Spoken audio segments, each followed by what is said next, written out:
Aqui neste vídeo estarão os melhores testemunhos do pastor Marcos Feliciano. E nesse primeiro testemunho, ele conta que já passou fome por viver só da obra de Deus. Veja até o final. 4 meses de seguro-desemprego e acabou o seguro-desemprego. Final da última semana, minha esposa me chamou e disse: filho, não tem mais arroz. O que tem dá para hoje, amanhã. As coisas não aconteceram da noite para o dia. É um processo. O processo de quem tem sonhos. Fui falar com o meu pastor disse: para você ser um obreiro, você tem que se casar. E eu, jovenzinho, já agora com 17 anos, falei: senhor, eu preciso de uma noiva, uma namorada. Encontrei a irmã Edileuza, que é a minha esposa, e namoramos e casamos. Com 19 anos eu me casei. Ano passado completamos 30 anos de casado. Para a honra e glória de Jesus. 30 anos juntos, unidos. E logo que eu fiquei recém-casado, eu falei: pastor, agora eu casei. Ele falou: agora você tem que ter um ato de fé. Eu falei: qual? O que você quer fazer? Eu falei: eu quero ser um pregador itinerante. Ele falou para mim: sai do seu serviço. E eu falei: mas como é que eu vou viver? Ele falou: você não crê? Vai viver da fé. E eu tinha um sonho. E eu me agarrei àquela palavra dele e pedi as contas do meu trabalho. Eu trabalhava na Intel, indústria de terminais elétricos. Trabalhava no departamento financeiro dessa empresa. Eu cheguei no meu líder, no chefe, que era o Dr. Roberto. Falei para ele: eu quero pedir as contas. Ele disse: não, você é um dos melhores funcionários que tem. A empresa tá mal das pernas, mas não vamos fechar. Por que você quer sair? Porque eu quero ser um missionário. O olho daquele homem encheu de lágrimas. Ele disse: olha, nós não somos da mesma fé. Eu sou ancião das Testemunhas de Jeová, mas nós também temos obra missionária. E quando alguém de nós tem vontade, a gente não segura. Ele disse: eu não concordo com a sua fé, mas acredito na sua história. Vai embora, Feliciano. Que Jeová te abençoe. Como eu acreditava em Jeová também, eu peguei a bênção sobre a minha vida. Eu tinha uma brasilinha velha que só o sangue de Jesus. Era a Brasília que o anticristo vai usar na grande tribulação para conduzir os desviados que ficam na terra. Ela tinha tanta massa plástica nela, Lorival. Se tirasse a massa plástica, fazia outra Brasília. O apelido dela na minha cidade era Brasília Ungida. Pergunte por quê? Porque onde eu parava com ela, ficava uma poça de óleo no chão. Vazava óleo para tudo quanto é lado. Eu acho que foi a única Brasília do mundo que tinha direção hidráulica. Ela tinha um problema no setor dela, que para virar na esquina eu tinha que começar a rodar rápido. Dava 12 voltas para puxar a barra da direção. Era uma coisa do diabo. Só o sangue de Jesus, né? E eu nessa pobreza, nessa miséria toda, pedi as contas. Cheguei em casa, minha esposa olhou para mim, viu que eu estava com um semblante triste, falou: o que foi? Eu falei: eu pedi as contas do trabalho. Ela parou de fazer o que estava fazendo, sentou na minha frente, começou a chorar e falou: mas nós vamos viver do quê? Eu falei para ela: mas você não vive falando que é para eu ter coragem? Ela me incentivava, mas eu não sei se era de verdade. Na hora que eu tomei a decisão, eu falei assim: por que você fez isso? E agora? Quem poderá nos defender? Eu falei: o Deus que eu sirvo vai nos ajudar. Fui na primeira reunião de obreiro do mês do campo de Ribeirão Preto. Pastor Antônio Silva Santana, meu pai, fez meu casamento, me batizou, me consagrou a diácono e a presbítero. Cheguei no pastor Antônio e disse: pastor Antônio, eu pedi as contas do meu trabalho e agora eu vivo da fé. E eu queria muito que o senhor me ajudasse com as congregações, porque eu já pregava nos cultos de mocidade. Eles me davam gasolina, R$20, R$30. Falei: isso que agora eu preciso, além da gasolina, preciso comer. Aí o pastor falou no microfone: diácono Marcos Feliciano está se lançando como pregador itinerante. Os irmãos estão vendo ele aqui? Ajude ele, abram as portas para ele. Eu não sei se isso era um código, porque até os convites que eu tinha desmarcaram. Eu acho que foi um código liberado para todo mundo, dizendo assim: ó, estão vendo? É maluco, não convida não. Eu fiquei 4 meses sem convite, 4 meses de seguro-desemprego, e acabou o seguro-desemprego. No final da última semana, minha esposa me chamou e disse: filho, não tem mais arroz. O que tem dá para hoje, amanhã não sei o que vamos fazer. E o meu sogro era fazendeiro. Só que eu disse para ela: o dia que você pedir para o seu pai alguma coisa, você está dizendo que não acredita na minha chamada. Porque se eu tenho Deus que me chamou, Ele vai cuidar. Porque quando Ele chama, Ele cuida. Como não tinha comida, eu me desesperei. Eu peguei a brasilinha e subi o alto da montanha e fui orar. Passei o dia inteiro no monte. Eu chorei, eu rolei no chão, eu rasguei a roupa, joguei pó na cabeça. Aquelas coisas de gente louca. 6:30 da tarde eu entrei na minha casa, entrei pela cozinha. Lá na mesa da cozinha, cheia de mantimento, sacolinhas de supermercado. E ao invés de eu ficar feliz, eu fiquei bravo. Eu parti para cima da Edileuza e gritei: você pediu para o seu pai, você me desonrou. Ela: não pedi, não foi para o pai. Eu disse: de onde veio isso? Ela disse: a irmã Hélia. Quando ela disse a irmã Hélia, eu sentei. Falei: quem? A irmã Hélia. Eu disse: a irmã Hélia, mãe daqueles 4 filhos, marido é Bebum, aquela que trabalha de empregada doméstica na casa do José Ribeiro de Mendonça. Ela disse: é a irmã Hélia. Falei: mas o que ela contou uma história aqui louca. Ela disse que estava no mercado fazendo compra, e o Senhor fala com ela: Hélia, o que você está comprando para você, compra para o meu filho. Qual deles, Senhor? Marco Feliciano. Senhor, mas ele é genro do Solívio, que é fazendeiro. O Senhor disse: não discute. Eu preciso mostrar para ele que sou eu que cuido. E ela disse: Senhor, mas eu não tenho dinheiro. Ele diz: vai na sua poupança, saca da poupança e compra para ele. Tem uns 6 anos, eu estou na minha cidade andando, encontrei a irmã Hélia. Ela olhou para mim com um sorriso, já cabelo branquinho, disse: posso te contar um testemunho? Eu falei: pode. Lembra aquela vez que eu fiz para você? Eu falei: nunca vou esquecer. O meu patrão me deu uma casa no valor de 600 mil reais. Me aposentou com honra. Cuida da gente, manda coisa na nossa mesa.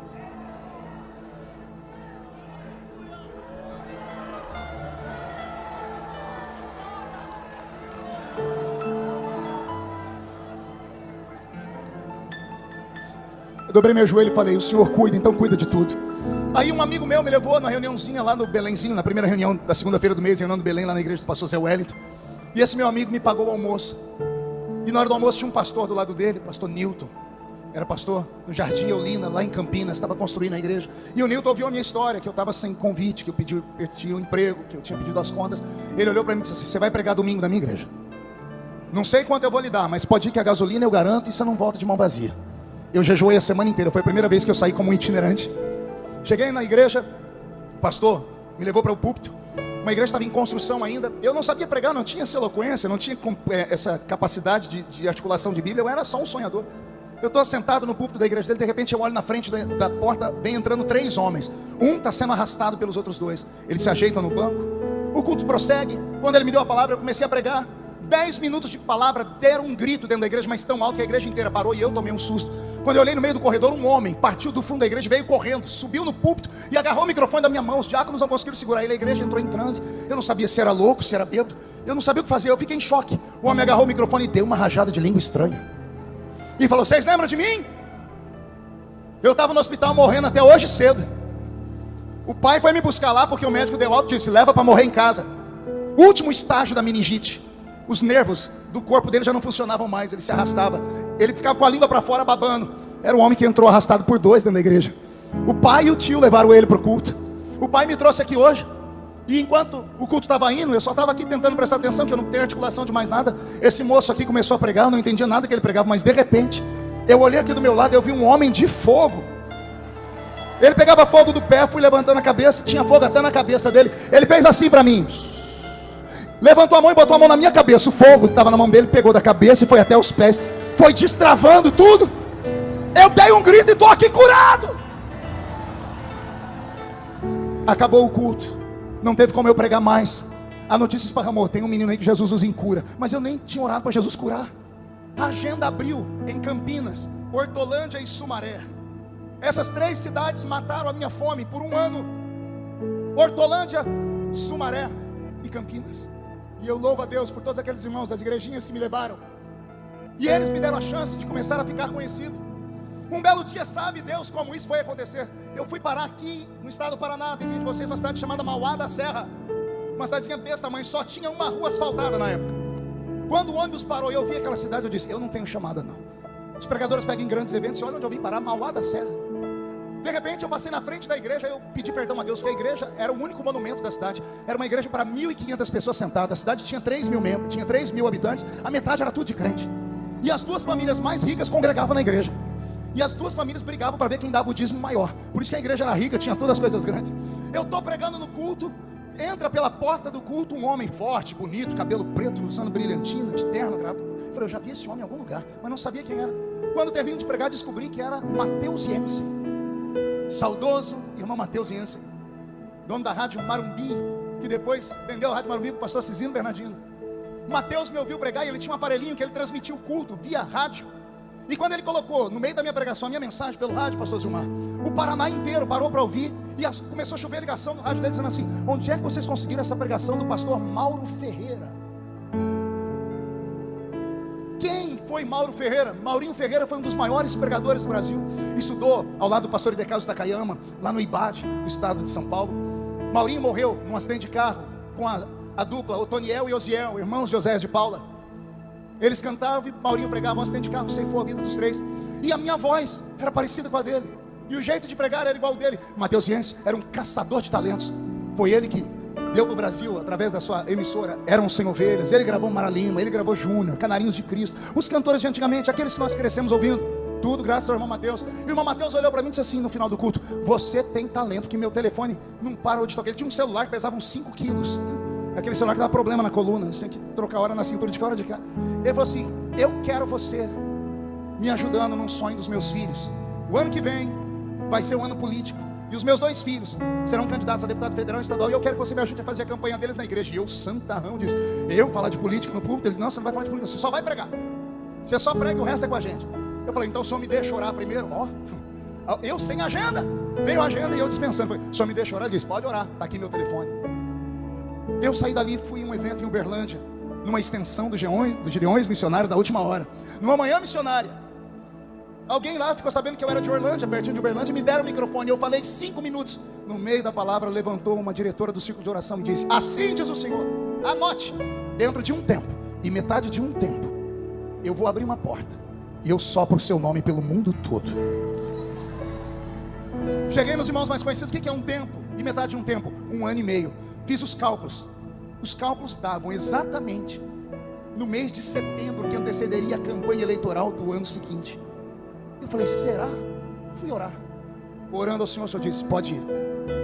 Liguei para o irmão Mateus, disse: irmão Mateus, sou eu. O menino lá falou: pois não, eu quero. Ele falou: então vem para cá. Me mandou uma passagem de ônibus, me hospedou numa casa de madeira. Eu pregava de manhã, de tarde, de noite, de madrugada.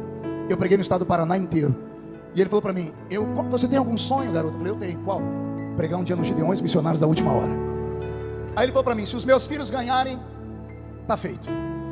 Naquele ano os filhos perderam. Eu nem cobrei a promessa que os filhos perderam. Mas um dia ele me ligou e disse assim: Marco, eu estava orando e Deus falou comigo que é para eu cumprir o desejo do seu coração. O ano era 98. Ele diz: ora aí até o ano que vem, porque eu vou falar com o pastor Cizino. E o irmão Mateus falou com o pastor Cizino. E eu vim pregar em 1999 debaixo de uma tenda pequena que ficava na frente do ginásio, que era metade desse aqui. E quando eu fui pregar, eu perdi a minha Bíblia, porque eu vim de ônibus ali de Balneário para cá, dentro do ônibus cheio de gente. A minha esposa com a saia colocou a Bíblia e o paletó por cima. Quando ela levantou, pegou o paletó, a Bíblia escorregou por debaixo do banco. O esbocinho que eu tinha feito estava lá, e eu não tinha esboço para pregar. Pastor Isaías, aquele grandão, Isaías Gonçalves, ele viu que eu estava tremendo. Eu falei: está tremendo por quê, menino? Eu disse assim: porque a minha Bíblia, com a mensagem que eu ia pregar. Ele olhou para mim e disse assim: quero ver se tu é bom mesmo agora. Dá uma Bíblia aí, Zera. Pegou uma Bíblia, rasgaram o plástico e era: prega. E eu preguei. Eu não sei o que eu preguei. Eu sei que eu preguei. Eu sei que virou tudo do avesso. Eu era tão maluco, um irmão disse, me encontrei com um irmão um dia desse, assim: eu lembro que você falou assim: Jesus, transforma o mar de Balneário em gasolina. Eu não vou nem falar para quê. Olha as loucuras. E naquele dia alguém falou assim: ó, ele tem talento. O pastor Cizino ficou sabendo, então você vai pregar no ginásio de tarde. Domingo à tarde eu cheguei aqui, foi um ano que fizeram um sorteio de um carro. Lembra disso? Sortearam um carro aqui. E eu fiquei sentado, mandaram chegar às 2. Cheguei 2 horas e sentei. 5:30 da tarde, me deram o microfone. E eu preguei os 4 poderes que lutam pela vida de um missionário. E naquele dia, as pessoas não sabiam o meu nome, mas chegavam ali na tenda e diziam assim: eu quero a fita daquele menino. Qual? Aquele menino. O menino que gritou. No ano seguinte eu voltei com um pregador e preguei o sonho de José. Aí ele chegava ali, não sabia o meu nome. Queremos a fita daquele menino. Qual menino? O sonhador. O menino sonhador. O texto que eu li é profético. Aqueles que sonham sempre serão perseguidos, humilhados, maltratados. E sempre que você chegar no ambiente, vão olhar com desdém e vão dizer: ih, para porque lá vem o sonhador. Pois a partir desta tarde vai acontecer algo no mundo cósmico, no mundo metafísico, no mundo que transcende, que Deus vai tirar coisas e colocar coisas. Ele vai abater, Ele vai levantar, Ele vai matar, Ele vai dar vida, Ele vai tirar governo, colocar governo. Ele vai criar uma história, vai criar um movimento, só para provar àqueles que não acreditam em sonhos, que Ele ainda tem os seus sonhadores. Para quem acha que obra de feitiçaria, essas coisas não funcionam mais. Outubro do ano passado, pastor Silas, eu estava dentro do meu apartamento, lá em Brasília, e já fazia uns 6 meses que eu entrava dentro do apartamento, eu ficava depressivo. As lutas de Brasília são terríveis. O único que gosta daquilo é o deputado Sóstenes, que ele ama aquele negócio, ele ama o furdúncio, né? Eu prego todo dia, então quando chego lá eu sinto choque. E aí eu estava sentindo algo pesado. Eu entrava dentro do meu quarto, a minha cama é grande, como eu durmo sozinho lá, o lado que eu durmo já há 10 anos está afundado, do outro lado está inteiro ainda. E do lado que eu durmo era eu sentar ali, Elcio, não tinha vontade de fazer mais nada. Eu estava desanimado. Eu recebi uma ligação de uma mãe de oração que eu tenho. Ela falou: filho, você está bem? Eu disse: estou bem.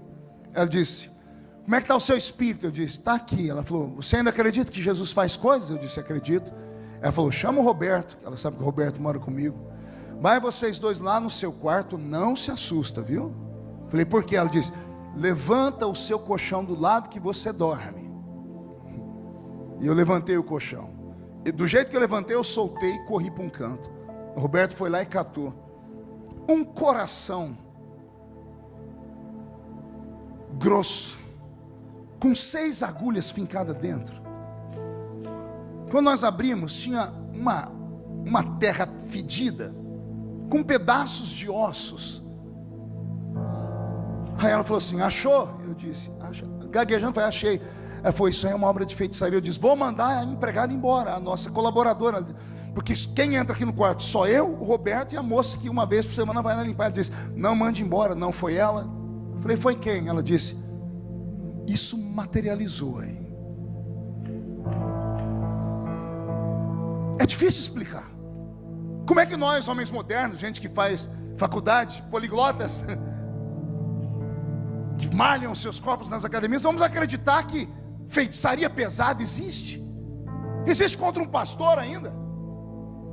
Só Deus sabe o que eu passei nos últimos 6 meses com a minha família, antes de encontrar aquela porcaria. Aí quando eu achei, eu disse, o que eu faço? Ela disse, queima, pega a terra. Eu segui tudo que ela falou, acredite você se quiser ou não. Quando terminou aquilo, em 3 dias, a nossa vida fez assim, ó. Deu um up. O que estava travado, destravou. O relacionamento com as filhas mudou. O relacionamento com a minha esposa mudou. A minha vida financeira melhorou. Eu comecei a ir para a tribuna falar. Eu passei quase 1 ano sem usar o microfone da casa, porque eu chegava perto do microfone da casa e ficava depressivo. Eu comentei isso com o pastor Odilton, lembra? Primeira vez que cheguei aqui, eu disse, eu estou depressivo. Eu chego perto do microfone da câmera, eu tremo. Eu voltei ativa. Você pode não acreditar no diabo, mas ele acredita em você. E o que ele quer é isso, que você não acredite, que você ache que isso é loucura, que isso é coisa de crente maluco, que mora no meio da comunidade, que só tem 2 dentes na boca, o zagueiro e o atacante, que fica fazendo aqueles movimentos, aquelas coreografias malucas. Acho o que você quiser. Eu sei que o meu inimigo é real, e não tem outra maneira de vencer. O diabo não vai te respeitar porque você está bombado. O diabo não vai te respeitar porque você fala idiomas. Ele não vai te respeitar por causa do seu dinheiro, nem por causa do carro importado que você tem. Ele não vai te respeitar por causa do seu ciclo de amizade, por causa da posição social. O diabo só vai te respeitar se você for um canela de fogo de novo. Essa linguagem é pesada? Pois eu vou falar de novo. O diabo só vai te respeitar se você voltar a transpirar azeite. Se você ser um assembleiano que aceita o pacote completo do Pentecoste.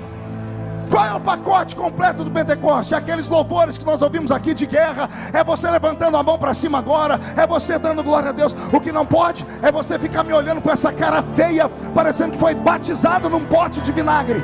O que não pode é você vir para uma conferência profética e ficar com esse olho seco, parecendo um olho de sapo que morreu no dia de enchente. O que não pode é você, pentecostal, ficar com essa boca travada, essa boca de aço, essa língua de ferro, esse queixo de concreto.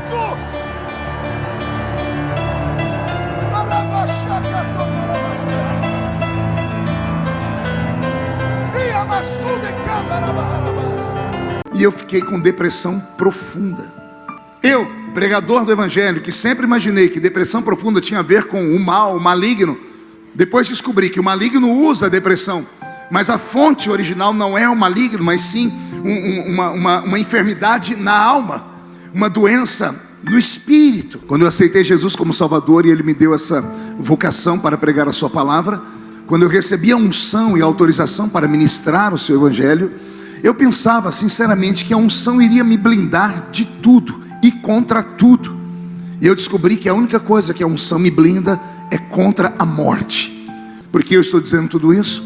Porque alguns anos atrás eu passei por uma luta, mas tão violenta, uma luta tão injusta, tão cruel, que o Brasil todo acompanhou a olho nu. Vocês devem se lembrar do fatídico ano de 2013, quando eu, como deputado federal, fui alçado a presidente de uma comissão, a Comissão de Direitos Humanos e Minorias da Câmara dos Deputados. E aquilo ali startou uma guerra no nosso país. E eu me tornei um símbolo. E vocês devem se lembrar do que aconteceu comigo. Se não sabe, eu vou te relembrar. Nós tínhamos 22 igrejas recém-nascidas com menos de um ano.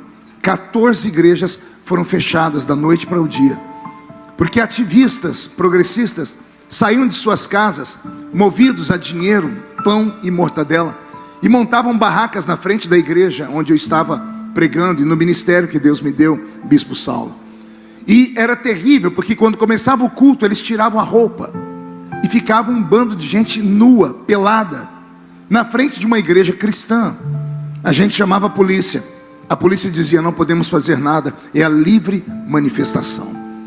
E eu dizia: mas e o Código Penal, que diz que é crime, é vilipêndio, você atrapalhar uma reunião religiosa?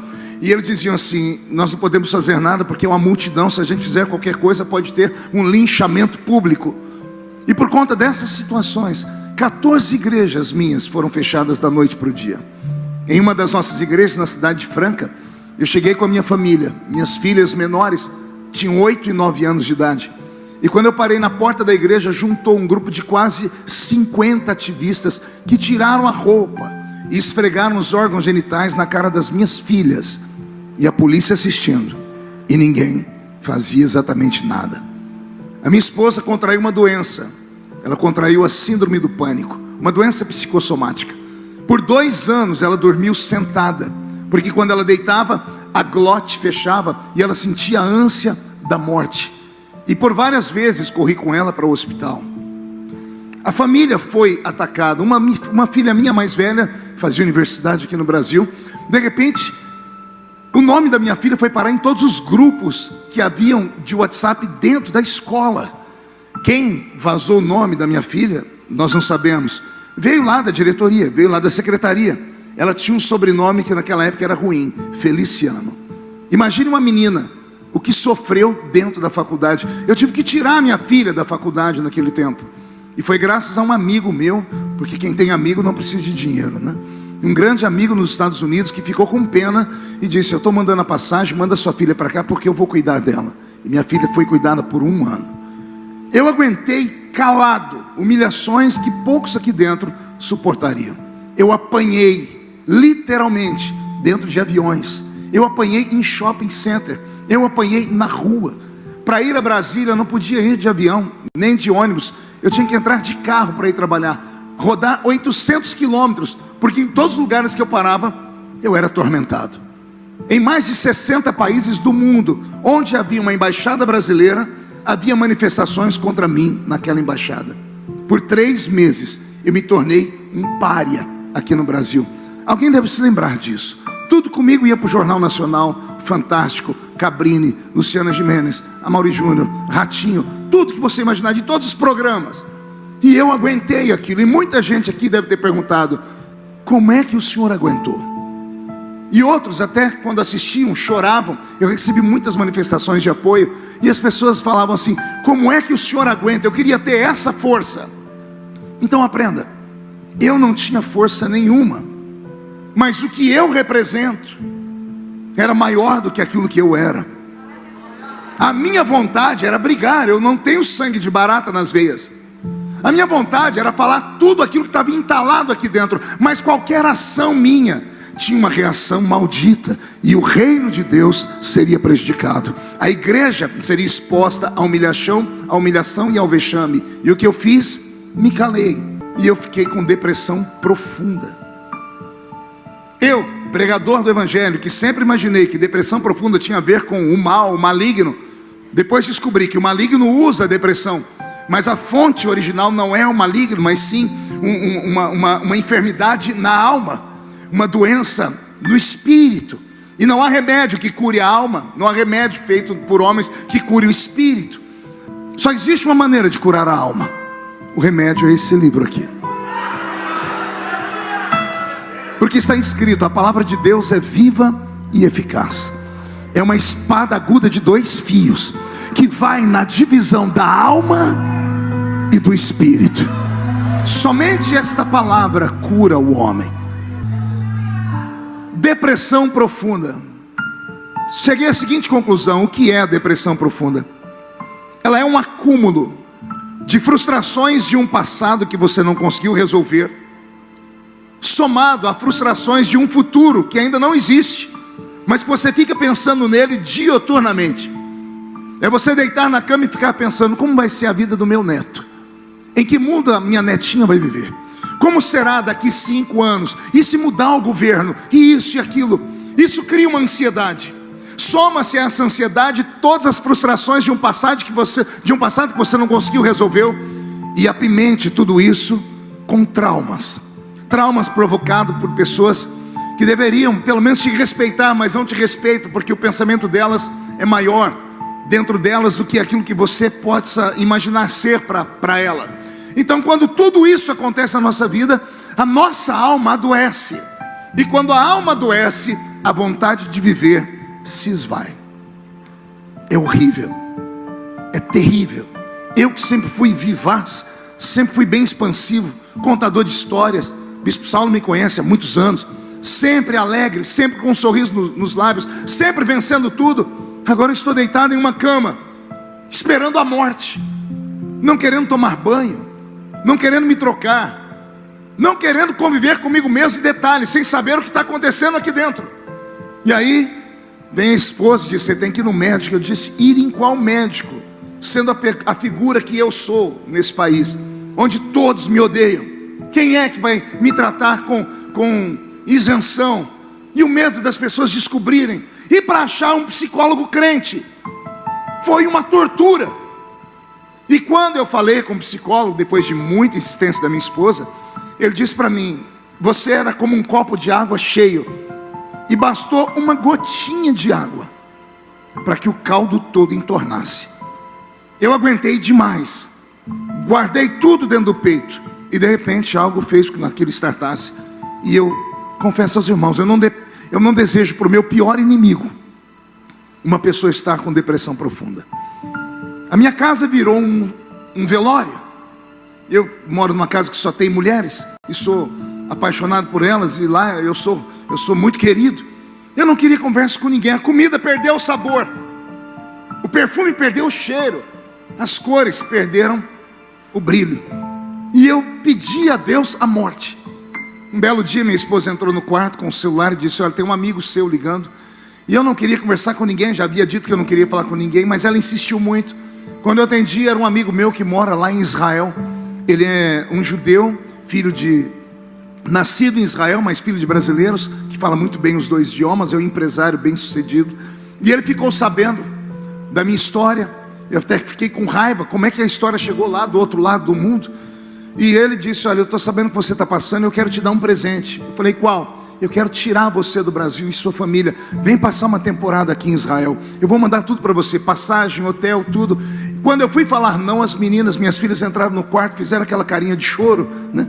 Pai, por favor, pai, férias. Por elas eu aceitei, e eu fui para a Terra Santa. Eu já conhecia a Terra Santa. Eu entrei num hotel muito chique, eu não queria sair do quarto do hotel. As meninas saíam, voltavam, e eu não saía nem para tomar café. Um belo dia, 1h da tarde, 1h30, elas estavam almoçando, e eu dentro do quarto, bateram a porta do quarto. Quando eu abri a porta do quarto, me deparo com um rabino messiânico, usando aquela roupa escura, aquele cabelinho aqui trançado, aquele chapeuzinho preto, ele bem fofinho, né? A lá Papai Noel, aquela barba dele parecendo um algodão, né? Quando eu olhei, tem um imã aquela barba. Eu olhei, eu já queria apertar ela, né? Ele com aqueles olhinhos assim, olhinho assim, bem rasgadinho, aquele óculos fundo de garrafa, aquelas bochechas rosadas, parecia um personagem de filme. E ele falou comigo num português meio arrastado, dizendo assim: ô pastor, eu sou amigo do seu amigo, e ele me contou sua história, e eu vim curar o senhor. Eu falei: eita cabra bom. Eu falei: você vai me curar? Ele disse: eu vou curar o senhor. Eu disse: então pode entrar. Aí ao invés de entrar, ele inclinou aqui para a direita, porque eu só vi a porta. Do lado de fora, no corredor do hotel, estavam os apetrechos de cura dele. Ele pegou uma lata de óleo de oliva de 5 litros e levantou ela. Quando eu vi aquela lata de 5 litros de óleo e um saco com um monte de linha vermelha, eu falei: Jesus, o que ele vai fazer?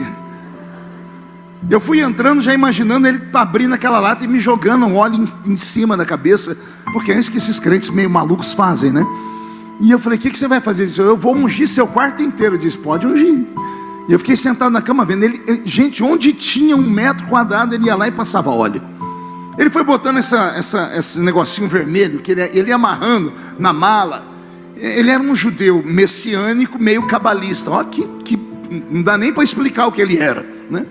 O que seria lá fora macumba, com ele era uma boa cumba. Entendeu? Mais ou menos isso, uma boa cumba. Depois que ele fez as benesses dele, ele veio, orou por mim, colocou a mão, ele soltou umas brahá que fala, quem conhece judeu aqui? Eles vão fazer umas orações, umas bênçãos, acho que é brahá. Olha, eu vou fazer uma brahá para o senhor. Eu falei, então faça a brahá, né? E depois que ele fez, dá uma hora de sessão, de descarrego, né? E ele olhou para mim e disse, como o senhor se sente? Eu disse, do mesmo jeito. Ele coçou a cabeça, olhou para mim, apertou aquela barba, fez assim, falou, então vamos para o plano B. E eu disse, qual é o plano B? O senhor tem que sair daqui agora e entrar comigo no meu carro. Eu vou levar o senhor num lugar muito santo aqui em Jerusalém. Eu disse, não quero. Eu disse, o senhor tem que ir, porque senão seu amigo não me paga. E eu olhei para ele, velhinho, todo de cabelo branco, barba branca, disse, não, eu não vou deixar esse velhinho sofrer também, né? Falei, então tá bom, vamos, mas não pode demorar muito. Ele me colocou no carro dele, saímos de Jerusalém, demos uma volta pelas estradas e paramos em uma montanha. Jerusalém tem 7 montanhas que cercam ela. Em uma daquelas montanhas, ele me levou no lugar, eu acho que mais lindo que eu já vi na vida lá em Israel.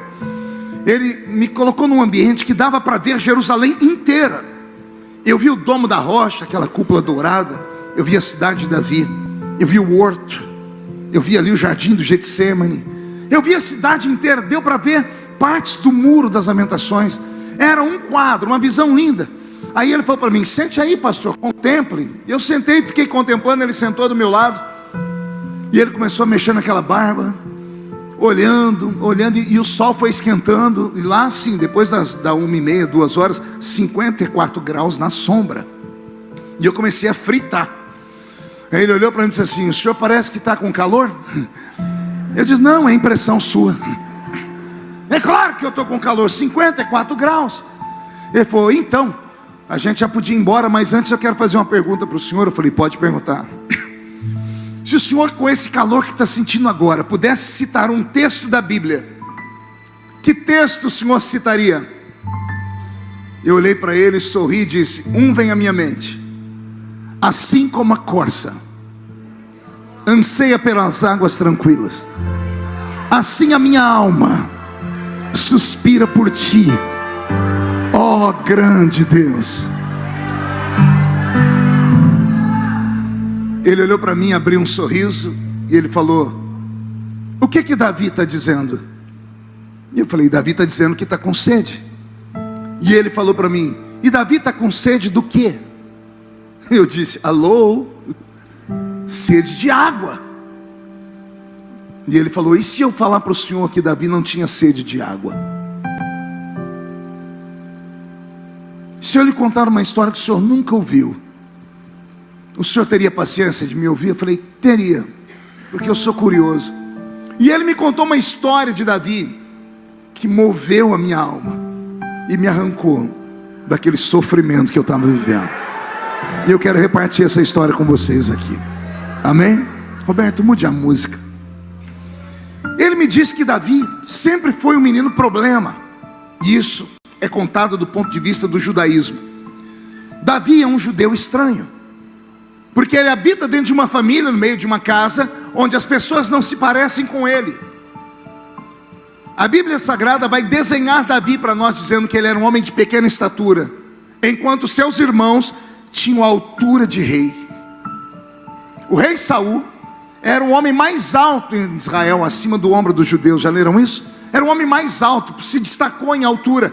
Quando Deus rejeitou Saul e falou com o profeta Samuel para ir na casa de Jessé, o belemita, para separar um dos filhos dele para ser rei, quando o profeta chegou na casa de Jessé e olhou o primeiro filho de Davi, se não me falha a memória, foi Samar.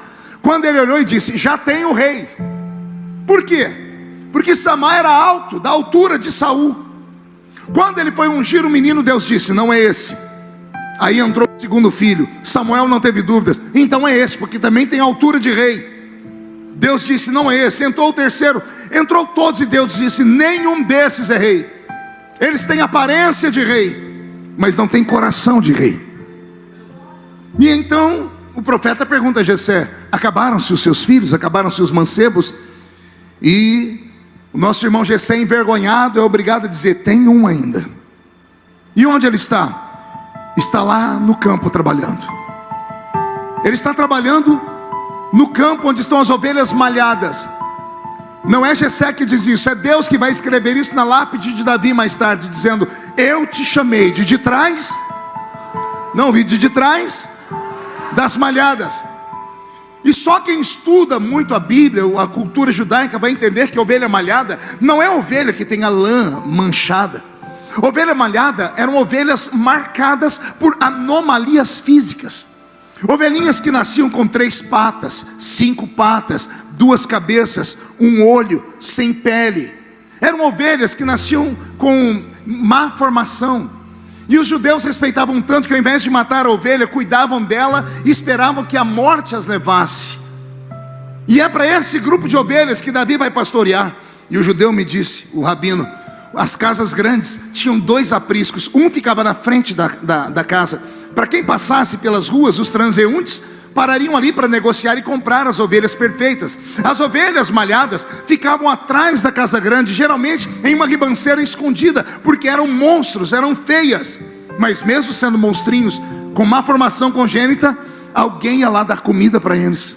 Ia lá e dava capim e água. E é para esse lugar que Davi é enviado. Ele me disse, Davi foi enviado porque ele não era bem-vindo em sua própria casa.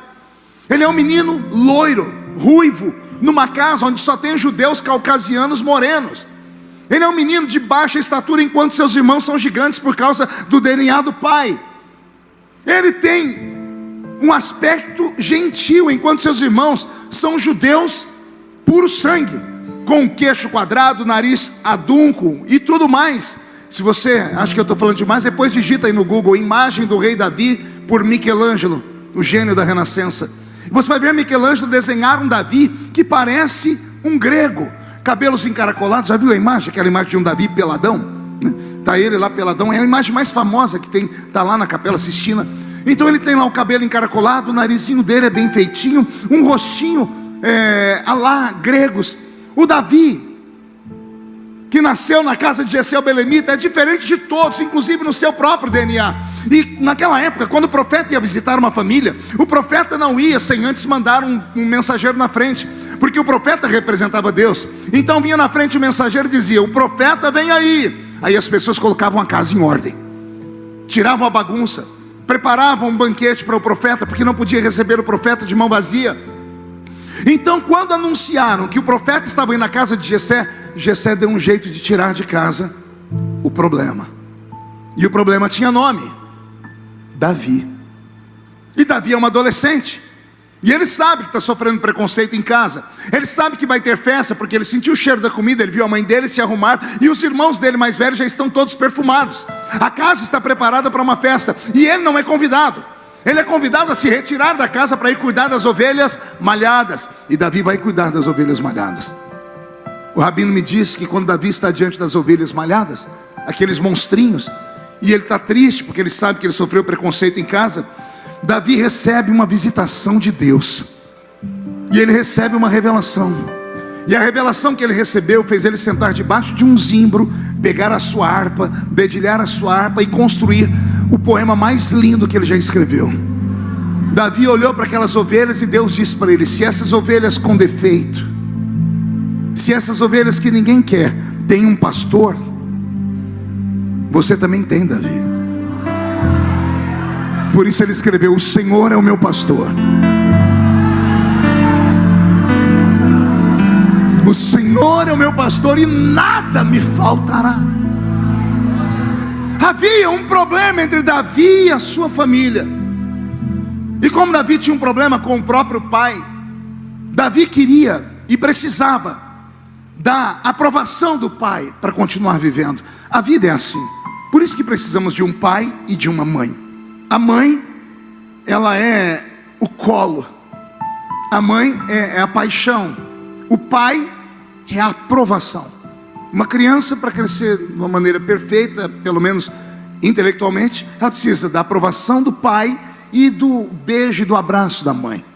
Assim é a regra. É claro que existem exceções, existem arranjos familiares. Eu fui criado em um arranjo familiar. A ausência de pai, somente a mãe. Mas eu tinha o meu avô. Meu avô foi a figura física, então eu tinha nele a aprovação. É preciso isso. Fora isso, as crianças crescem com distúrbios, problemas emocionais, que agora não é visto, mas lá na frente, assim que startar algo dentro delas, o gatilho ser ativado, serão crianças problemáticas. E Davi precisa da confirmação, da afirmação do pai. E o que é que ele faz? Para conquistar o pai, ele faz aquilo que todo menino judeu fazia. Pergunte o quê? Caçava. Alguém lembra de Isaac? Quando está para morrer, está cego, ele chama Esaú e diz: antes de eu te dar a bênção, vai caçar uma caça e faz para mim um guisado. Era cultural. O pai, para aprovar o filho, tinha que mostrar aos vizinhos, à família, que o filho era corajoso, que o filho era destro, que o filho era bom. E então Davi quer conquistar o pai dele. O que é que ele faz? Ele quer levar uma caça exótica para o seu pai. O pai dele já tem todo tipo de carne, é fazendeiro. Ele tem boi, ele tem vaca, ele tem ovelhas, ele tem cabritos. O menino então, para conquistar o pai, tem que levar para o pai uma carne de um animal exótico. E qual é o animal que Davi vai caçar? Um cervo ou uma corça. E Davi vai em busca de uma corça. Sendo homem semita da terra, conhecia a arte da caçada, ele sai pelo meio das montanhas procurando as pegadas de uma corça. Uma corça, um animal que chega a pesar de 200 a 250 quilos. Um animal extremamente veloz, um animal extremamente arisco, que tem percepção através da sua audição e do seu olfato. É muito difícil se aproximar de uma corça ou de um cervo. Então o caçador tem que ser um exímio caçador. E quando Davi percebe pelas pegadas no chão que há uma corça naquele ambiente, ele sai procurando as pegadas e ele enxerga a corça ao longe. Disse o rabino que quando Davi enxergou a corça, Davi se espreitou, para não deixar que o vento detectasse, levasse o seu cheiro, ou que o barulho fizesse com que a corça percebesse. E Davi vai se espreitando, andando com dificuldade, porque ele quer atingir uma distância com a corça onde a sua flecha será certeira. O rabino diz que quando Davi está chegando perto da corça, aparece um outro caçador na história. E com esse caçador não dá para brigar. Aparece um leão, o famoso leão da montanha. E o leão também está esfomeado, ele quer aquela corça. E ele também sabe que ele não pode se mostrar muito, senão a corça vai sair correndo. A corça é mais ágil do que o leão. Só que o leão tem mais resistência do que uma corça. Ele é mais forte. A corça é mais rápida, o leão tem mais resistência. Vai guardando essas informações que você já vai entender. Davi sabe que não dá para brigar com o leão, mas Davi também sabe que o leão não vai conseguir levar aquela corça inteira para casa, porque ela é muito pesada. Então o leão vai matar a corça, vai arrancar um pedaço e vai comer para suas energias voltarem. Vai pegar um outro pedaço e levar para a sua família, da sua família de leões. E o que sobrar, Davi pode pegar um pedaço e levar para o pai dele. Então Davi fica à espreita. Agora Davi não olha mais para a corça, ele olha para o leão. Então Davi está atrás do leão, que está atrás da corça. Quem enxergou essa cena? Então dá um glória a Deus aí. Quando o leão está a uma certa distância que não tem mais como se esconder, e a corça percebe, a corça se desespera, porque ela vê que ele é um predador natural. Ao se desesperar, o coração dela acelera, a adrenalina é descarregada no seu corpo, e enzimas são liberadas pelas suas glândulas sudoríparas, e a corça começa a transpirar. E quando ela começa a transpirar, o leão pega ela no cheiro. Quando ele sente o cheiro do suor dela, a corça está condenada. Pergunte por quê? Ela pode correr para onde for, o leão vai atrás dela, porque a corça deixa, Bispo Saulo, um rastro invisível. Ela deixa o cheiro do medo. A corça some e o leão continua correndo atrás de nada, porque Davi não está vendo mais a corça, e o leão não está se preocupado com isso, porque ele tem um rastro do cheiro. Assim como nós assistimos em filmes, esses cachorros que pegam um pano de uma pessoa, uma roupa, esfregam no nariz deles, eles vão e acham a pessoa enterrada, acham a pessoa jogada em árvores. O leão tem esse dom. Colou no nariz dele o cheiro. A corça pode ir para os quintos dos infernos. O leão irá até o inferno atrás dela. A corça é mais rápida, por isso ela desapareceu. Mas o leão é mais resistente. Vai chegar uma hora que ela não vai conseguir correr mais. E o leão, por força, vai chegar e vai pegá-la. O destino da corça é a morte. E Davi sabe disso. O rabino diz que Davi sai do alto da montanha, porque o leão também sumiu, ele vai pelas pegadas. E quando Davi está no alto da montanha, ele olha lá embaixo. E lá embaixo tem um ribeiro de águas. E o leão está parado na frente do ribeiro de águas.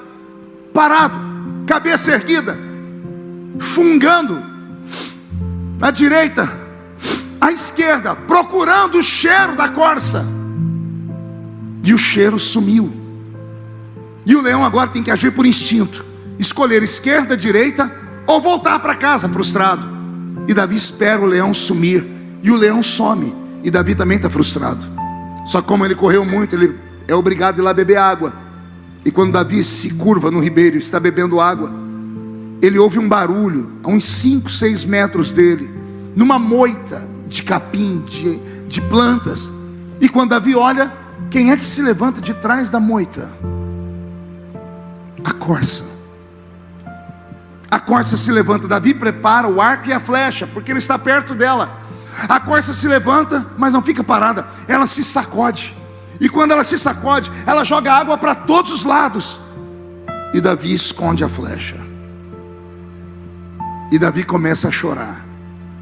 E ao invés de Davi matar a corça, Davi eterniza a corça. Porque Davi entendeu, disse o rabino, que a corça não estava correndo atrás de águas porque ela tinha sede. Ela correu atrás das águas porque ela precisava de proteção. Como? Quando ela viu o ribeiro de águas, ela entrou no ribeiro e foi mergulhando. E quando ela mergulhou bastante, a água corrente passou por cima dela. A água lavou a corça. A correnteza levou o cheiro do medo e o suor. A corça está mais calma porque a água fria fez o coração dela desacelerar. A corça está agora com um manto de água, um manto de invisibilidade. Ela olhou a moita e se escondeu atrás da moita. O leão correu atrás dela por quilômetros sem vê-la. Sem vê-la, ele sabia onde ela estava. E agora ele está perto dela, a metros, e ele não enxerga a corça. Por que ele não enxerga a corça? Porque a corça mergulhou nas águas. Aí Davi gritou: assim como a corça suspira pelas águas tranquilas, assim a minha alma suspira por ti, ó grande Deus. Aleluias, aleluias. Eu me emociono todas as vezes que lembro disso, porque quando ele me contou essa história, eu fiquei perplexo, emocionado. Aí o rabino chegou bem pertinho de mim e foi arrastando aquele popozão dele, que ele era gordinho. Ele encostou em mim, ele me deu um abraço, veio aqui no meu ouvido e falou uma única palavra. Essa palavra me salvou. Ele disse assim: mergulha.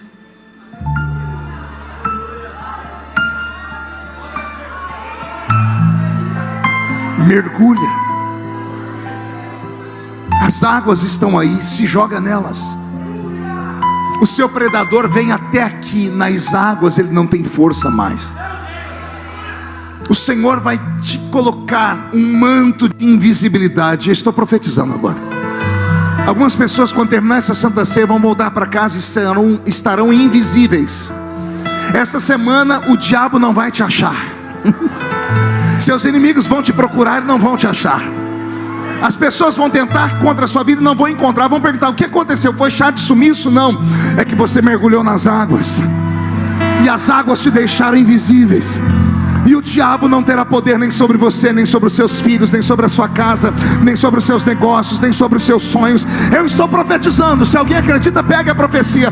O Senhor está te tornando invisível nesta noite, e o diabo que se lasque no inferno. Pastor, o senhor não sabe o que eu estou passando.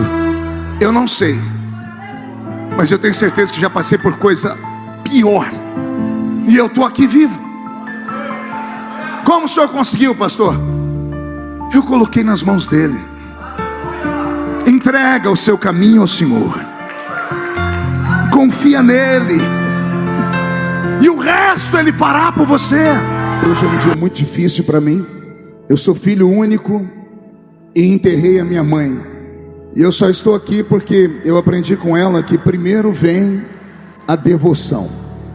É como em um campo de batalha, o soldado que caminha ao lado do amigo, e o amigo é ferido de morte. O soldado não tem a opção de parar para cuidar do cadáver.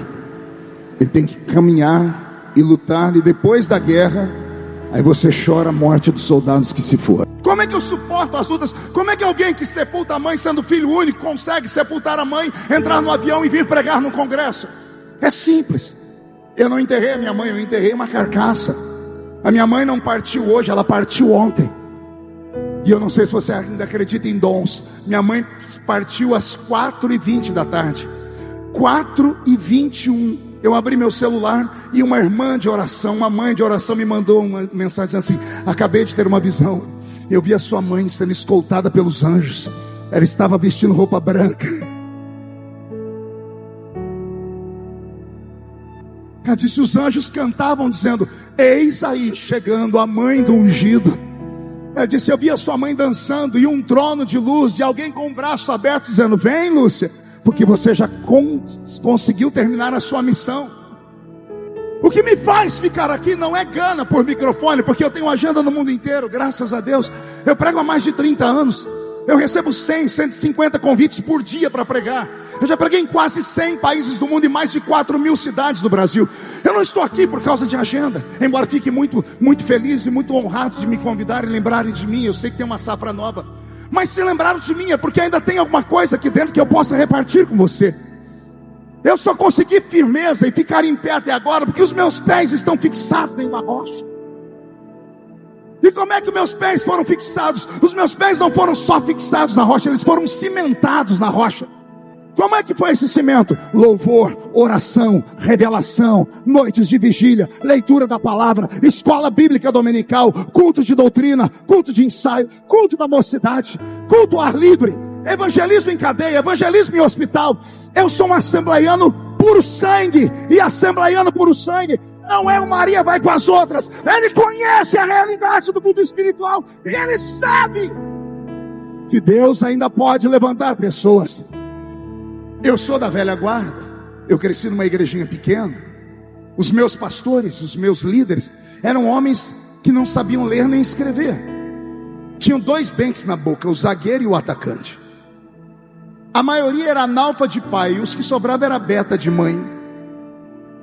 Mas eu ia para os cultos desses homens, dessas mulheres, porque mesmo na simplicidade, ao ler a Bíblia diziam: vamos ler aqui no livro de Êxodo. Uma vez inspirado, o irmão disse: vamos ler no livro da profeta Joana. Aí a irmã levantou e disse: mas não tem Joana, profeta na Bíblia? Não. Ele disse: vai ler a Bíblia, mulher. Joana é aquela que o peixe engoliu. Era Jonas. Eu cresci ouvindo essa turma que não sabia o vernáculo, que não tinham a eloquência, que não tinham a palavra da língua portuguesa apurada na ponta dos lábios.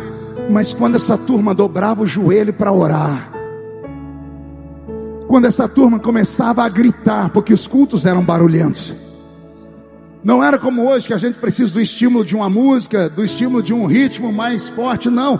Era lá, com o pandeiro e a sanfona tocando. Foi na cruz, onde um dia eu vi meus pecados castigados em Jesus.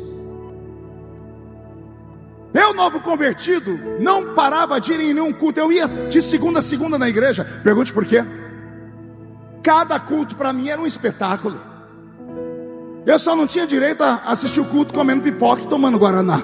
mas cada culto era um espetáculo. Todo dia tinha algo sobrenatural. Todo dia tinha alguém falando em línguas e alguém interpretando. Todos os dias o Senhor falava em profecia e corrigia a igreja. Todos os dias alguém dava um testemunho de cura, de libertação. Todos os dias alguém tinha um sonho ou uma visão para contar. Isso fortaleceu a nossa fé. Ontem eu preguei em uma igreja e disse: difícil não é chegar, difícil é permanecer. A minha filha sofria com uma doença psicológica chamada disfunção de imagem. Ela olha no espelho e vê uma coisa feia. Ela ficou 1 ano e meio sem colocar os pés na rua. Dei o melhor carro que ela queria no aniversário dela. Ela andava na cidade com os vidros do carro fechado, botando um insufilme no carro para ninguém ver. Há 1 ano e meio atrás eu estava sentado lá na minha cama. Era um sábado de manhã. Eu falei, finalmente consegui descansar um fim de semana. E eu estava lá mexendo no celular quando eu recebi uma visitação. Eu não sei se vocês ainda acreditam que Deus visita. Sabe aquele arrepio, aquele temor do nada? E eu ouvi o Senhor falar aqui dentro de mim: como estão as suas filhas? E por um momento eu pensei nas minhas filhas. Eu tenho uma de 24 anos, uma de 18 e uma de 16. E eu moro numa casa grande, cada uma fica trancada no quarto, adolescente. Peguei o telefone e liguei para uma por uma.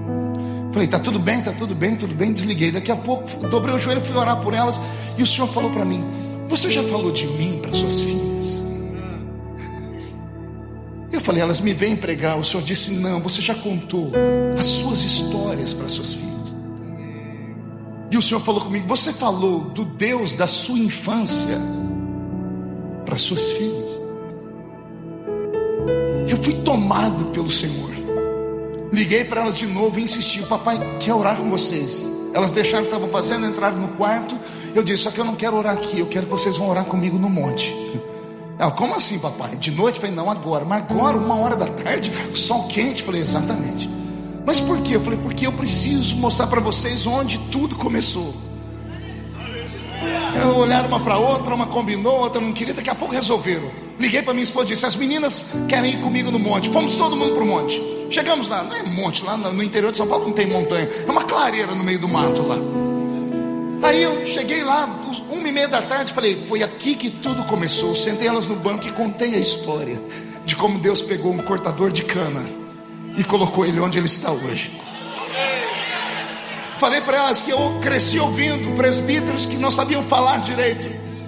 Congreguei em igrejas que tão pequenas eram que não tínhamos instrumentos, não tínhamos som, não tínhamos nada.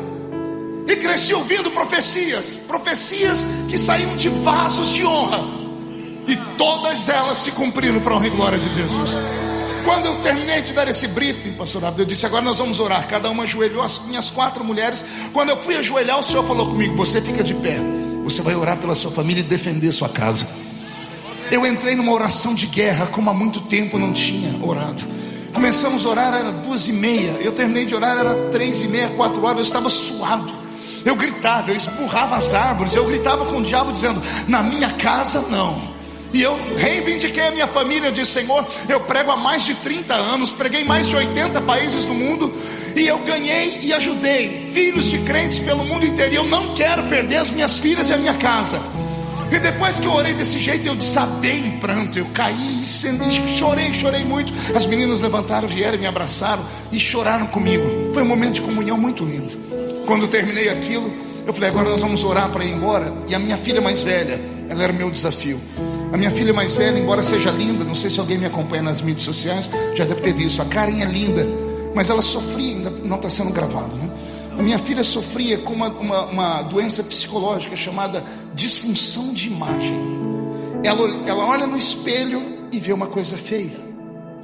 Ela ficou 1 ano e meio sem colocar os pés na rua. Dei o melhor carro que ela queria no aniversário dela. Ela andava na cidade com os vidros do carro fechado, botando um insufilme no carro para ninguém vê-la. Eu não consegui entender o que era. Esse psicólogo não resolveu, ninguém resolveu. Uma timidez sem tamanho. Aí eu falei, Jesus, eu preciso de um sinal de que o Senhor está aqui. Aí eu falei para minha filha mais velha, Karen, você pode fazer essa oração, filha?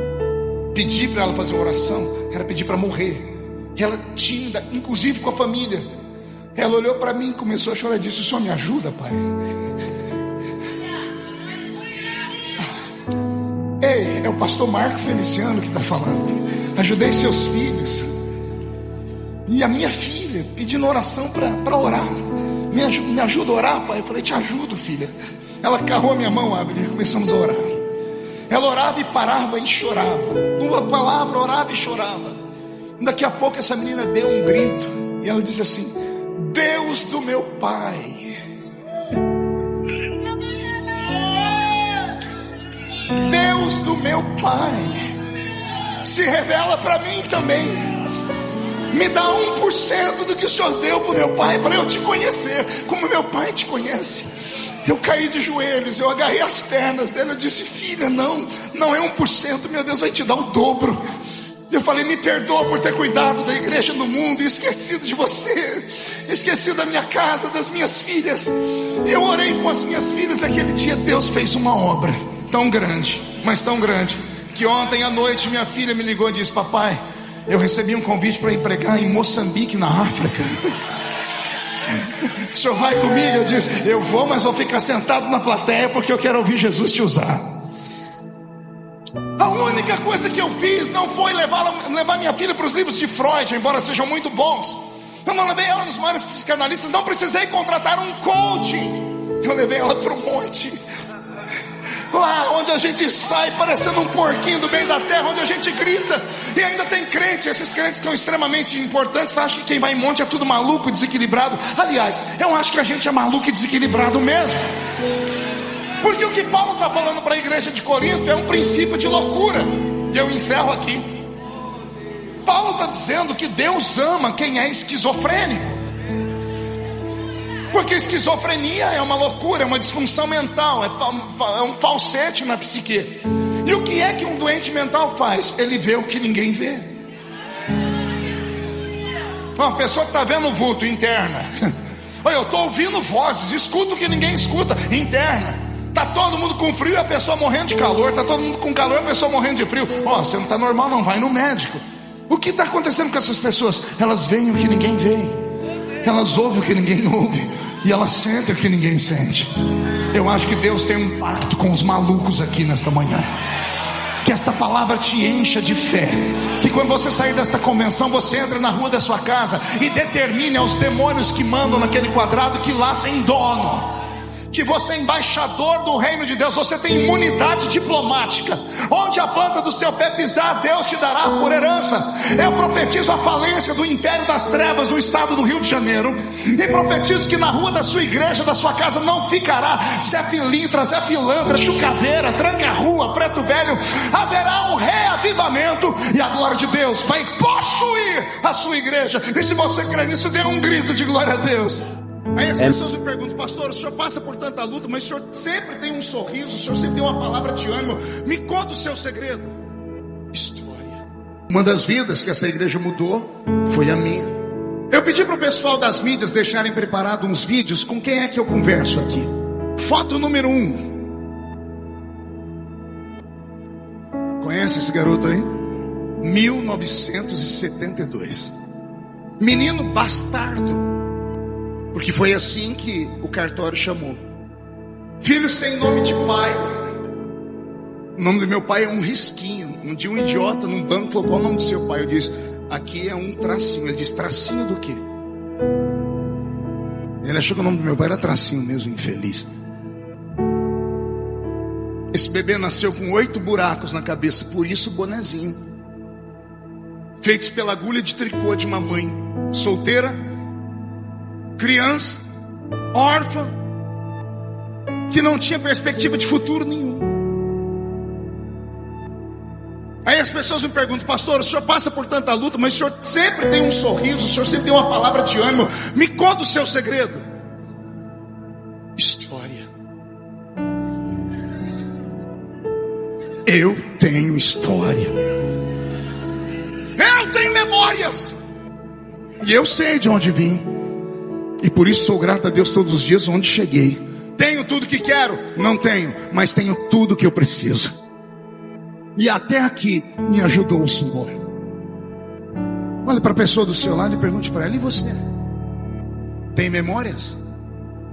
Foto número 2. Eu já tive o cabelo liso. 7 aninhos de idade. Aqui à esquerda dessa foto, Adriano, tem uma casa de 2 cômodos, onde eu dividi essa casa com 12 pessoas. 12 pessoas. Não eram 2, eram 12 pessoas. Sem perspectiva nenhuma de futuro, sem perspectiva nenhuma do amanhã. Os meus amigos que moravam dentro desse mesmo corredor, os que eu não enterrei, estão presos. Os que eu não enterrei estão presos, estão em cadeiras de roda, porque trocaram um tiro com a polícia. E eu escapei. Foto de número 3. Me acha aí na foto.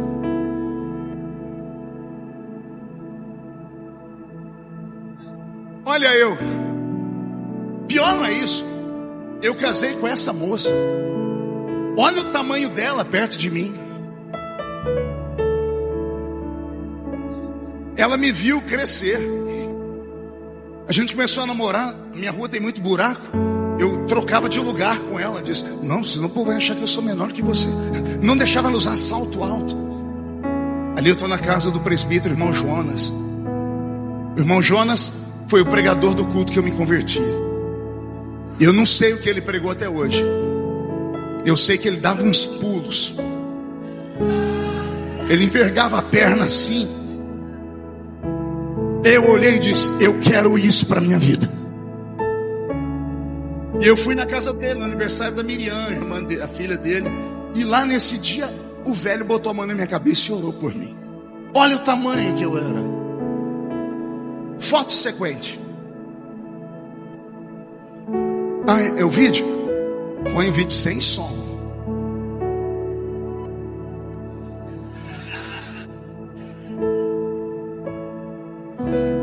15 anos de idade.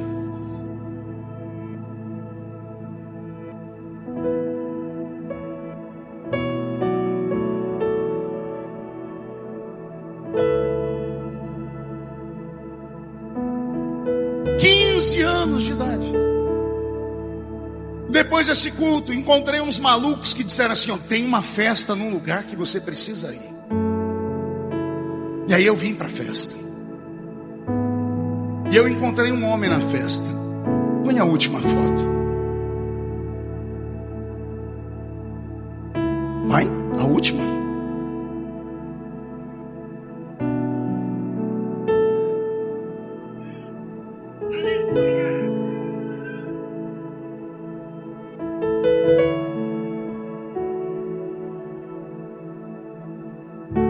Segurando para não chorar.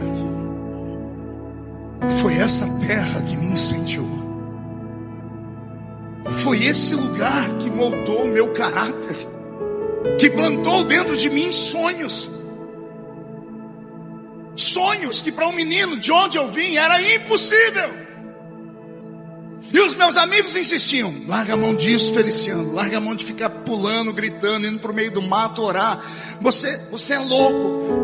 Mas aqui nessa cidade me deixaram louco. E graças a Deus eu não parei para ouvir aqueles derrotados dos meus amigos. Eu fiquei tão louco e olha onde eu cheguei. Tudo isso porque plantaram dentro de mim um sonho. Eu estava essa tarde orando, o Senhor disse para mim: filho, plante dentro deles esse sonho.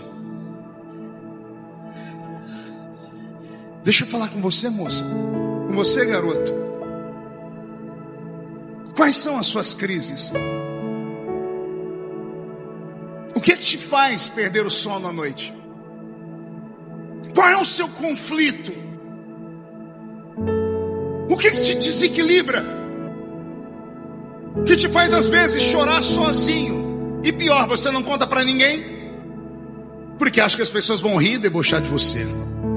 Porque às vezes você vem num culto, aqui passam os maiores pregadores, os melhores do mundo, e eles vêm e pregam alguma coisa, você sai daqui crendo, aí você vai para a sua vida real, e quando você chega na sua casa, na realidade da vida, você diz: é impossível. E aí você chora. Jesus te ouviu. Ele te viu chorando. E Ele me trouxe nessa noite só para te dizer assim: Eu estava lá. Eu te vi. Eu anotei o seu pedido. Só que você não pode se entregar. Você não pode olhar as circunstâncias. Você não pode olhar o bairro que você mora, a sua família, a posição social, os traumas, as lutas e as violências que você já passou. Porque se você olhar para isso, você não vai sair do lugar, você vai ficar paralisado. Por isso, tira o olhar da expectativa dessa terra. Enlouquece com a gente nesse congresso. De que forma, pastor? Comece a ver aquilo que os olhos não veem. Comece a imaginar coisas fantásticas. Comece a imaginar coisas sobre-humanas. Comece a imaginar coisas que a mente humana, ela mesmo começa a travar aí dentro, dizendo assim, não, isso nunca vai acontecer. Rompa com a racionalidade. Isso aqui é uma igreja carismática, é uma igreja pentecostal, é uma igreja do sobrenatural, é uma igreja que tem metafísico. Isso metafísico, sobrenatural, aquilo que é etéreo, aquilo que é eterno, ficar baixinho aqui nesta noite. Se alguém aqui conseguir sair da terra, porque o culto começou em Camboriú, mas ele se desenrola até as regiões celestiais. Se Deus encontrar aqui no meio dessa juventude um maluquinho como um Feliciano da vida, o Senhor vai te pegar pela mão, o Senhor vai te levantar, o Senhor vai te colocar em lugares que você jamais imaginou. Eu não estou falando da boca para fora, eu estou profetizando. Eu estava na África. Eu fui para a África como um menino. Me convidaram para pregar. Eu não entendia nada de batalha espiritual. O assembleiano não se mete com essas coisas. E eu fui apenas para mais uma cruzada. Quando eu cheguei no aeroporto de Angola, isso há 28 anos atrás, quando eu estava na fila da imigração, um homem aqui atrás de mim, um africano de quase 2 metros de altura, terno, gravata, pastinha de executivo, era um executivo do país. Eu estou na frente para ser atendido, ele bateu no meu ombro. Quando eu olhei para trás, o homem tinha aparência de homem, mas os olhos dele não tinham olhos, eram 2 bolas brancas. Ele falou com uma voz gutural, uma voz pesada. Ele disse para mim: o que você veio fazer na minha terra? Aqui eu mando. Até a entrada dali da imigração, você está protegido. Quando você entrar dentro do meu território, eu vou te matar. Eu não entendi nada. Quando eu fui falar com ele, ele piscou, ele voltou, os olhos dele ficou normal. Eu não estava falando com um homem, era uma entidade. Mas eu nunca estudei sobre isso. Eu pisei dentro do país, atravessei a imigração. A irmã Ceci, uma empresária portuguesa que foi quem me levou, ela me tirou dali. Eu dentro do carro comecei a passar mal, fui para o apartamento dela, me tranquei no quarto. Um espírito de loucura tomou conta da minha mente. Eu bati a cabeça na parede. Eu fiquei 4 dias sem comer. Eu ia dormir e sentia gente dormindo do meu lado. Ela foi enchendo o apartamento dela de gente de oração que conhecia esse mundo. Eu não conhecia esse mundo. Eu não estava preparado para isso. No 4º dia, quando eu já estava desfalecendo, onde eu já via, eu comecei a ver coisas dentro do quarto. E para mim era porque eu não estava comendo e eu não sentia fome. Depois do 3º dia de jejum você perde a fome. Eu estava mais no outro mundo do que desse. Eu dobrei meu joelho e o Senhor falou comigo: faça esta oração. E o Senhor falou no meu ouvido: 8 serafins. O Senhor disse: olha os 4 cantos do quarto. Eu olhei e disse: peça para que eu coloque 2 em cada canto desse quarto. E quando eu falei: Senhor, mande 8 serafins, 2 naquele canto, 2 nesse, 2 nesse e 2 nesse. Quando eu terminei de fazer isso, explodiu algo dentro do quarto, um barulho que quase tremeu o apartamento. O quarto foi tomado por uma fumaça, mas era uma fumaça fedida. Depois eu descobri o tal do enxofre. Eu fiquei todo arrepiado, consegui levantar, botei a mão na maçaneta da porta. Quando eu abri, os irmãos estavam na porta olhando. O que foi que aconteceu? Eu disse: está cheio de fumaça. Uma irmã entrou orando em línguas e disse: o diabo foi embora. O Senhor te fortaleceu.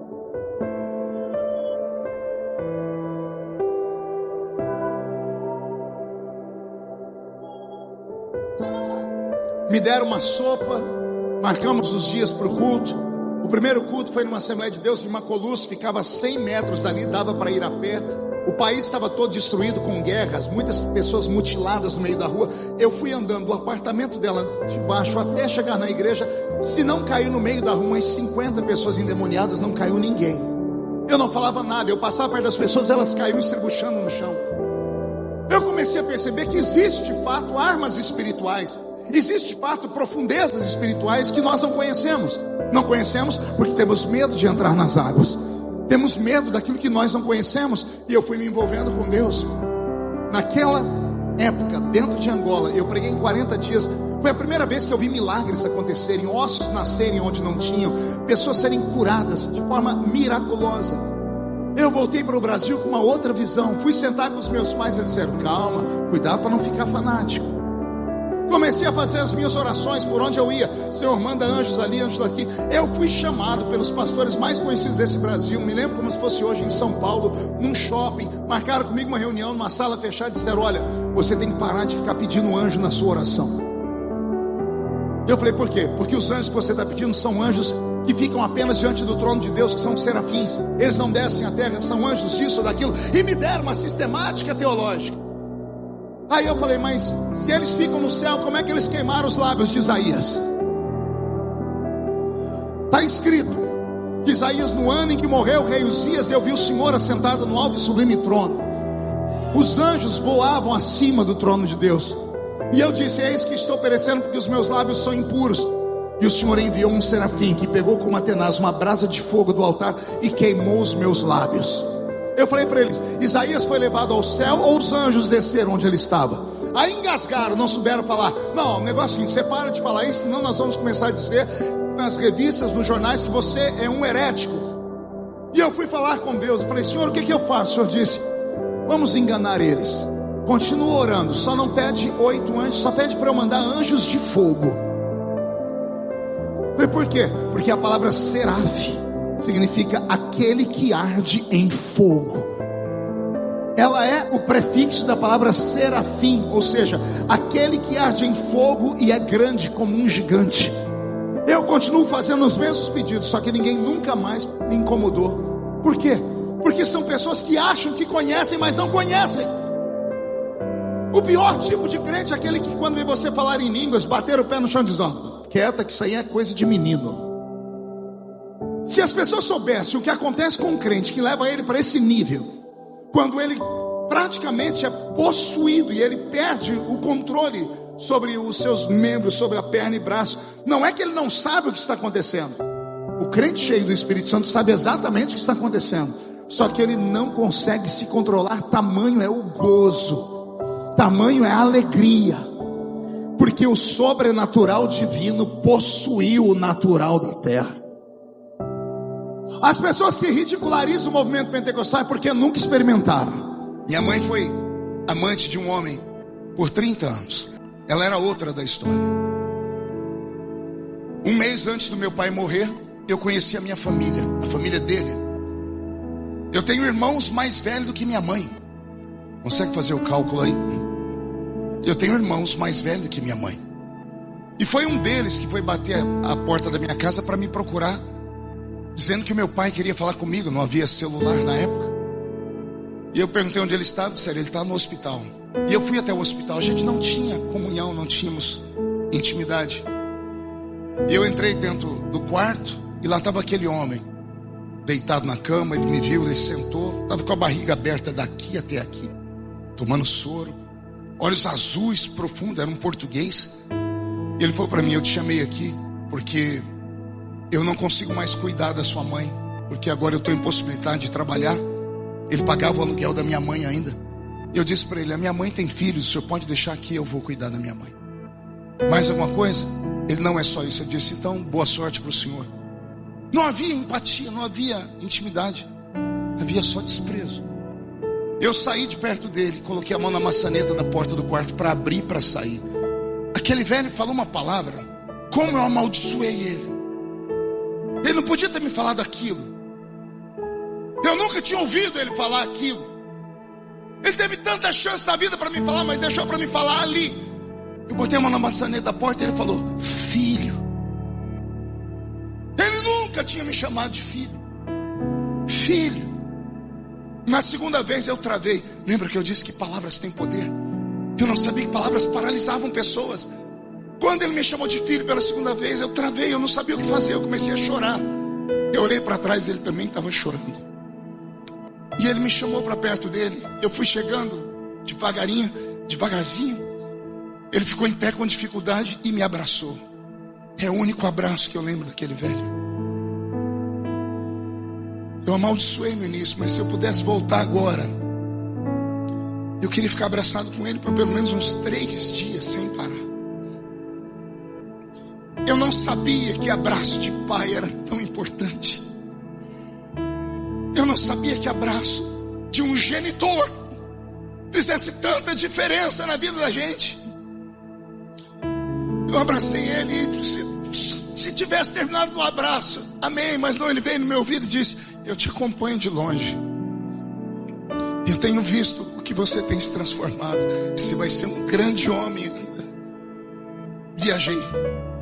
30 dias depois, esses mesmos irmãos me encontraram. Não sei de que jeito, eu estava pregando em Registro, André, lá no interior de São Paulo.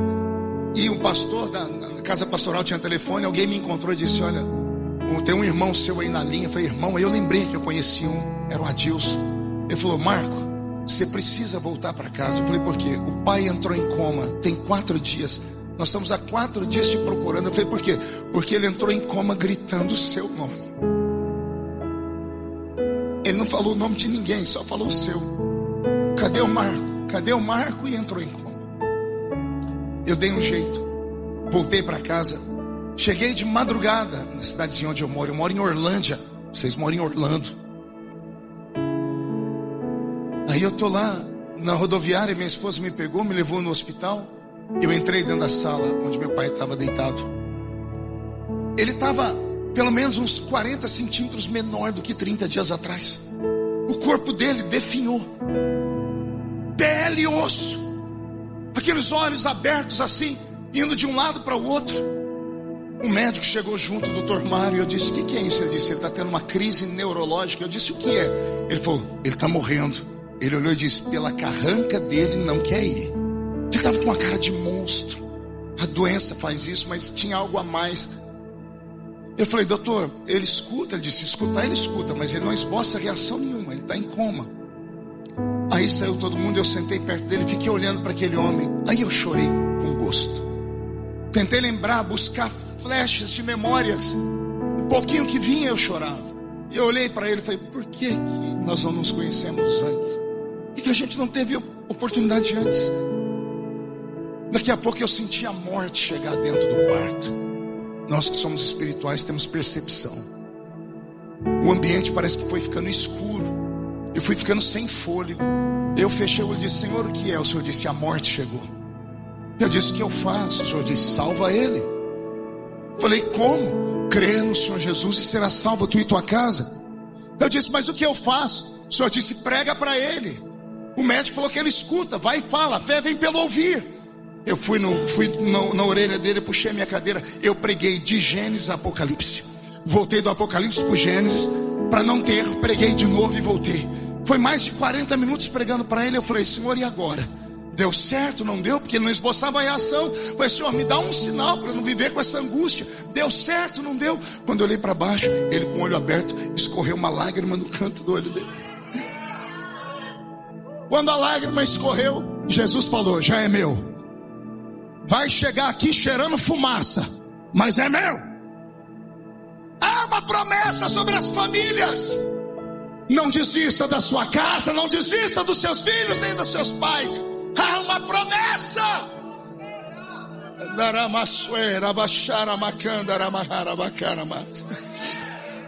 Eu saí dali para respirar um pouquinho. Meu irmão entrou. Quando meu irmão entrou, ele voltou gritando: o que você fez com o pai? Eu falei: por quê? Porque ele morreu. Eu disse: não, eu não matei ele. Não é isso. Olha lá, olha o rosto dele. A família toda foi ver: o meu pai morreu com um sorriso. Para quem estava com uma cara de monstro. Nós somos caminhantes de 2 mundos. Nós ministramos nessa esfera e em uma outra esfera muito maior. O Senhor te trouxe neste primeiro culto desta manhã para te dizer: o relógio do tempo não para. Dá tempo de acertar as contas ainda. Você sabia que tem pessoas presas a esse mundo por sua culpa? Quantas pessoas estão em coma? Estão travados em uma cama, seus parentes. Eles precisam de uma palavra sua. Pastor, mas eu estou longe. Não há distância para a tecnologia. Manda um áudio, abre um vídeo conferência, libera o perdão. Fale: pai e mãe são pai e mães. Não existe pai e mãe com defeito.